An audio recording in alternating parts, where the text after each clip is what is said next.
C'est pas fréquent d'avoir l'opportunité d'échanger avec ceux qui ont fait le spectacle que vous venez de voir. Donc c'est aussi une opportunité, moi, qui m'intéressait et quelque chose qui est exceptionnel pour moi.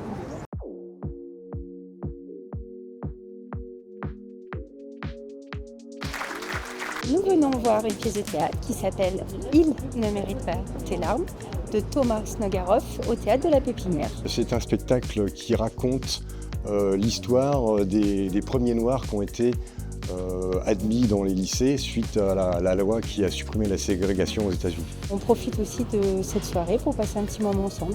Donc on allie le théâtre avec une soirée entre sœurs. Salut, je m'appelle Billy.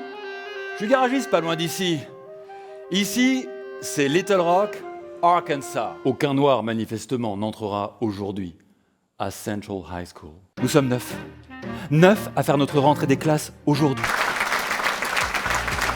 C'est super, c'était génial. On n'a pas vu passer l'heure. C'était un spectacle qui était absolument atypique parce qu'on a une personne qui fait plusieurs personnages avec une mise en scène, avec des jeux de lumière. Et puis une histoire qui s'alimente au fur et à mesure. Quand il se met debout, là, il incarne le personnage et sa voix change et tout de suite, voilà, ça donne de la dimension et du relief à cette pièce. On a été embarqués pendant tout le spectacle. Et ensuite, on a pu échanger avec Thomas, en effet. On a posé plusieurs questions. Moi, elle me touche beaucoup. Vous avez vu, quand on voit la photo des 9, il y en a une qui fait vraiment la gueule, c'est Elisabeth. Elle ne sourit jamais, Elisabeth.